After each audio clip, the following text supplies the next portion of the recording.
everyone, it's Movie Lover 120 here, and I'm here now with episode 11 of my Halloween horror movie review series, and this review is going to be for, of course, It, Chapter 1, aka the 2017 film. So, as you don't know, when I first heard they were going to be remaking It, I was very skeptical, and not really pumped, because, well, one, it was another remake, and most remakes were pretty bad around that time it was announced. And of course, we all know it was in quite a bit of development hell. So I was a little bit skeptical about how it would be. And so then I started seeing some trailers, and maybe it was looking somewhat more better, but I still wasn't too hyped for it. But then the movie did come out, and I decided to cave in and go see it the opening night it was out. And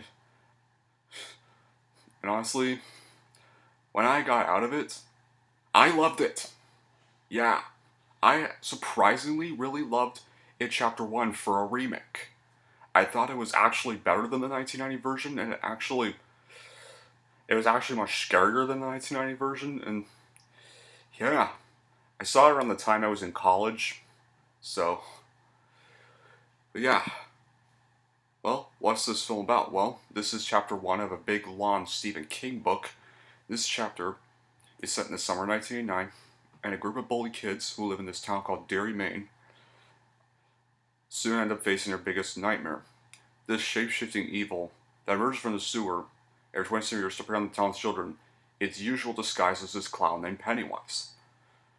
So, banding together over the course of this horrifying summer, they have to overcome their own personal fears and battle that murderous clown that's called Pennywise. Well, why do I love this movie so much? Because, well, sure, it's not too faithful to Stephen King's novel. It's this true to the spirit of the book. Bill Skarsgård does actually a great job as Pennywise the clown. So, well done character story development. The kid actors really did an excellent job in this film. Very tense and scary moments, specifically where Stanley has his first encounter with it in his synagogue in the form of a hideous, creepy, flute-playing woman that came from that painting in his father's office.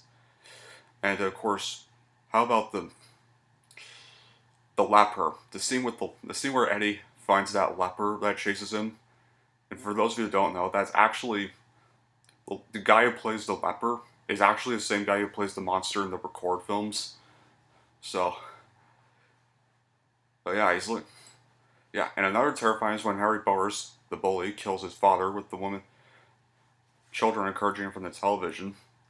The Losers Club members are very relatable and likable. Well, as they have something that makes them, they're victims of race. They're victims of certain bullying topics like racist bullying and incest. And finding lines like especially Eddie's gazebo's line, especially. Well, very memorable other scenes, especially the unforgettable Pennywise dancing scene. And of course, Harry Bauer and his game bullies are very sadistic and entertaining in their very own ways. It's even got a cool, emotional, very heartwarming ending. It doesn't end on a complete jump scare, too, so that was a good bonus for once. It was a great musical score by Benjamin Wallfisch. Even though it's technically a horror film, it does take a break to be a little nice and have a realistic Stand By Me vibe. It's a brief, touching story arc about a love triangle around Beverly, Ben, and Bill. Losers Club share a very realistic, loving bond. And much like Mama, it does show Andy Muschietti has amazing skills as a director, but I'm not too big of a fan of Mama. I think this is a better movie, though. The costume describes what 80s fashion looks like. Beverly's dress are... Yeah. The bad qualities, yeah, were still some bad qualities at times. While there was terrifying and impressive CGI, it could be very unconvincing at times. Mike Hanlon doesn't really get much character development in this film, and from time to time feels kind of more like a teen comedy than a horror film. And Pennywise design can be a little too scary to be viewed as a good convincing clown that can trick his victims with clownish behavior, specifically where the scene meets Georgie. No one that's even Georgie's age would be attracted to somebody that's scary looking.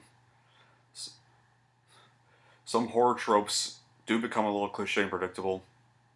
It even implies that it wasn't malevolent by nature, but rather just looking for his favorite foods, which kind of contradict the lore of King's novel and the fact that he's confirmed to be pure evil by Bill Skarsgård himself. But despite all these problems, I still think it's a very phenomenal horror movie not to watch. In fact, surprisingly, it even made such a huge profit at the box office. It became the highest-grossing horror movie of all time.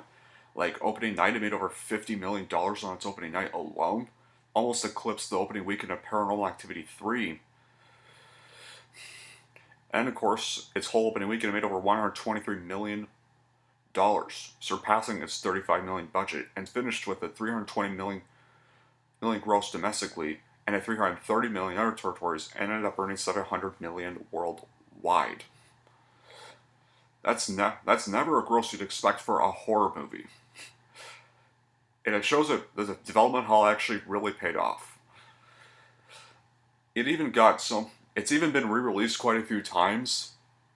Specifically, I've pretty much already seen the theater 3 times thanks to the re-releases, because, well, I think we could guarantee now that this horror movie is pretty much now starting to become a classic in the horror genre. And it really shows, too. Especially with all the classic re-releases around September it gets. And of course, well, 2 years after this, we got to Chapter 2, and it wasn't terrible, but it was just, really. I will review it around the end of the month. Will be one of the final reviews, so, yeah, the final week of this month will be sequel reviews, guys, so, yeah. But all in all, I still think it is a very phenomenal horror movie. And the crazy thing is, even kids loved it. Yeah, no, really, when I went to see it, there were these 2 parents that actually took their kids around 8 or 9 to see it. Actually, even a few kids actually dressed up as Pennywise the year this movie came out. It shows it had an impact on pretty much anyone of any age. So yeah. But, all in all, so how would I rank It Chapter 1? I am going to give It Chapter 1 a 9 out of 10. And that's officially it for my It review. So, we can now put this away. And actually, my next review... Oh wait, wrong movie. I will review The Mist, but that's not tomorrow's review. My next review is actually going to be For the Hills Have Eyes, the 2006 movie. This is actually another remake I actually do like, so this will be tomorrow's review, or next review, depending on what happens tomorrow. So, but anyway, that'll be it for this review, guys. Thank y'all for watching, and if you like this and want to see more, then don't forget to like and subscribe to Movie Lover 120.